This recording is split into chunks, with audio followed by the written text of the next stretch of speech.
I am a professional pilot. I fly for Delta Airlines as a first officer on the Boeing 757 and the Boeing 767-300. And I realize that I've now been flying for over 40 years. I was 20 years United States Air Force, and now over 20 years flying civilian. I came from a military family, so I knew I was going to go military in some fashion or another. My father told me that he might be able to get me into West Point. It didn't look like a lot of fun. And so I signed up for an Air Force ROTC scholarship at Georgia Tech.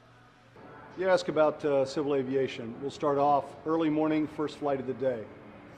My job is to do what's called a walk around, check the aircraft over. I say I'm looking for colors. I'm looking for drips. I'm looking for anything brown, yellow, red, blue, or green. I don't want to see that. I really don't want to see any of that stuff out of my airplane. And then we look at the overall ballet or the overall symphony. We look at the fact that the ground crew, the mechanic is going to walk around the airplane the same way I did. Actually, he does it counterclockwise. So he catches anything that I miss. The baggage guys, they're the ones that are prepping the airplane, making sure all that baggage is correctly and safely loaded and balanced out. They do weight and balance analysis to make sure the aircraft isn't either too tail heavy or too nose heavy. If everything is going perfectly well, in about 30 minutes prior to takeoff, passengers show up. So now it's the flight attendant's turn. And they do a lion's share of the job working with the passengers. We had one gentleman get up from first class. He goes into the lavatory. He comes back out stark naked. And he's talking to the bunny rabbits and the leprechauns. Okay, this is now a medical situation. Try and talk him down. No, okay. For his safety and ours, he goes into handcuffs. We use those little plastic cuffs. Wrap him in a blanket, declare a medical divert, and then you start dealing with the ground control. You're on the radio talking to one step after another of people that are now involved in helping you control that flight.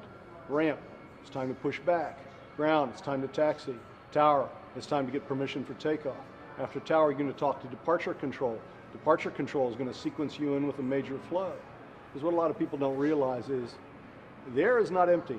The air is one highway after another highway after another highway. You have to be scheduled to be on it at the right place, right time, right altitude. And then when you start descending into the new airport, same thing in reverse. You go from the big country, kind of big sky controllers to lower altitude controllers to approach control to perhaps even local airport approach control, tower, ground, back to the apron. And so it is a symphony of a lot of people. You will never enjoy a job with more responsibility and, quite frankly, more respect than you'll have as a commercial pilot.